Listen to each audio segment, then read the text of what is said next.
What are some of your fears?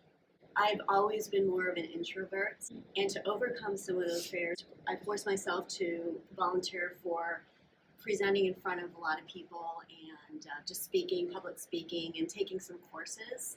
So I would say, out of everything, even in just a face-to-face interview, it takes a lot for me to actually put myself up to it. So I would say that that's my biggest fear, is just public speaking.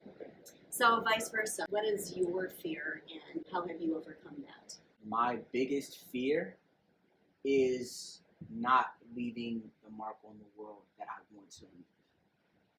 And actually having to talk with my mom really encouraged me, because she told me that you have impacted the world because you've made me a better person because of being your mom.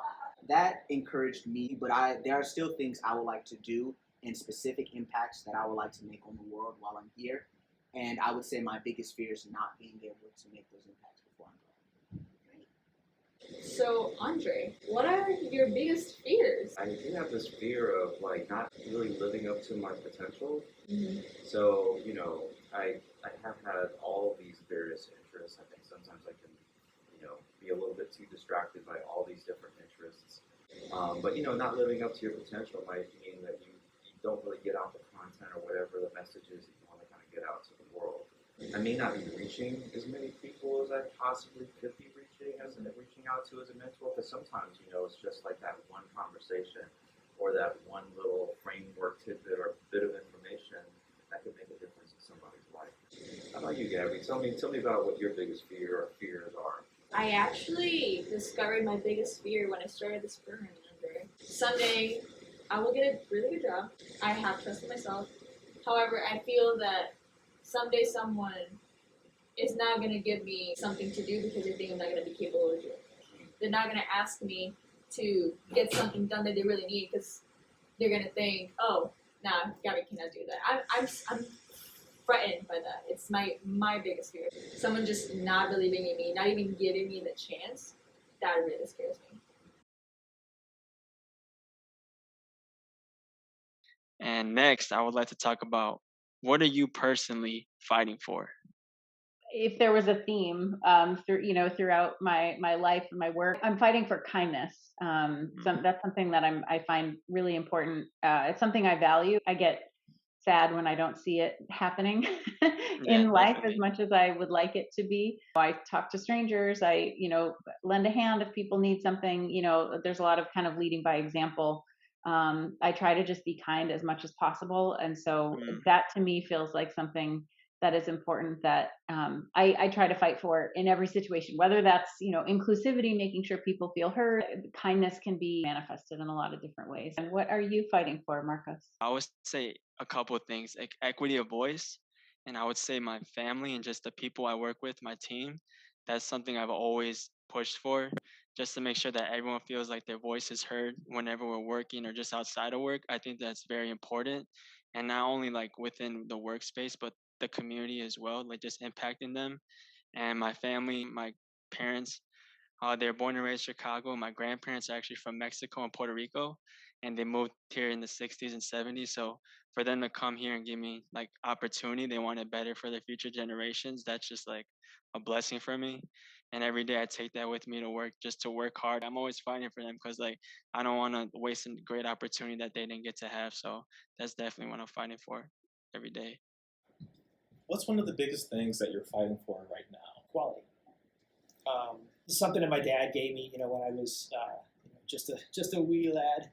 He said, look, no matter what you're doing, Chris, your name's going to be attached to it. It's like whatever. If you're the guy who's sweeping the streets to clean the street, your name's going to be attached to that task. And so people are going to walk by and they're going to look at the street and they're going to say, wow, that guy did a nice job, or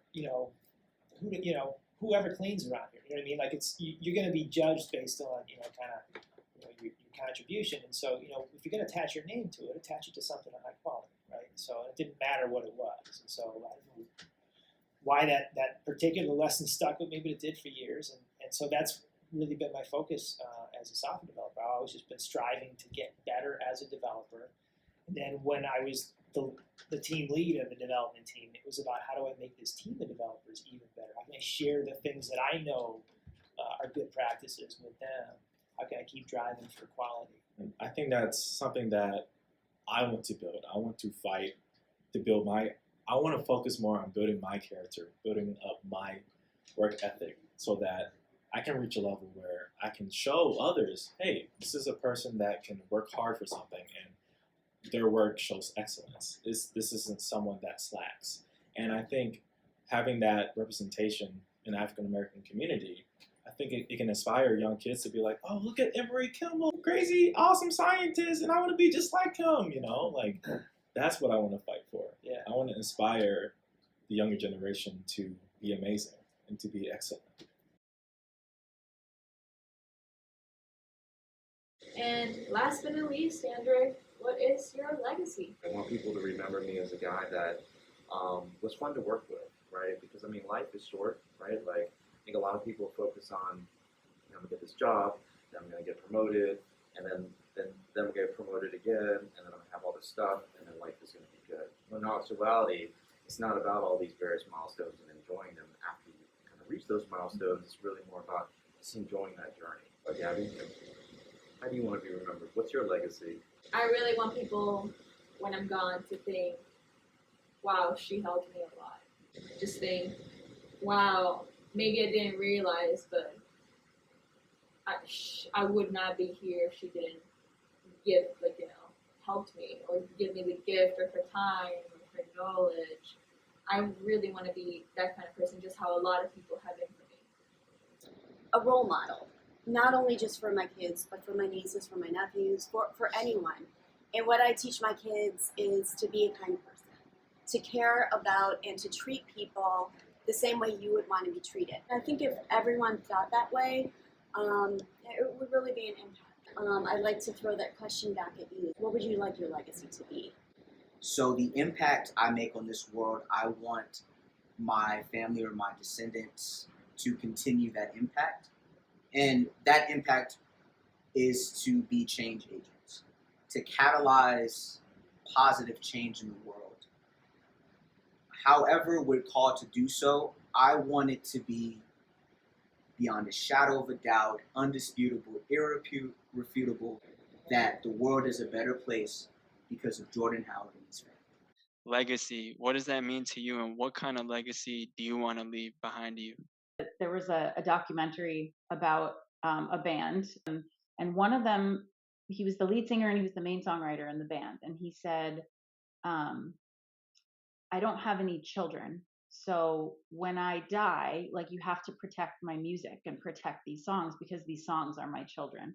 And that, oh man, I just broke down and cried in the theater because I thought that was so beautiful. I'm a musician, I'm a songwriter, so there's also an impact creatively that we can have on the world by, turning our struggles into beautiful things. For me, that's something that I want to live on, because that was the way that I saw the world when I was here. And so, yeah. The legacy I would want to leave is, just that I was a great or good father, great husband, and, better friend.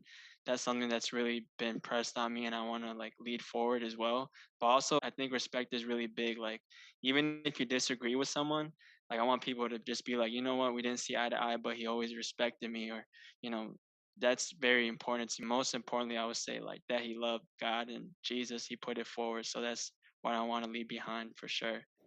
If I were to have a legacy, I guess I'd be looking back thinking, that was the guy who helped. He just, when you needed somebody to help with a tough, software development question, he was there for you. Or you needed somebody to come up on Saturday and move that heavy couch. He'd be there to help you do it. Right? So I'd love for that, to be kind of the imprint that I've left behind is, to be remembered as that the one who helped.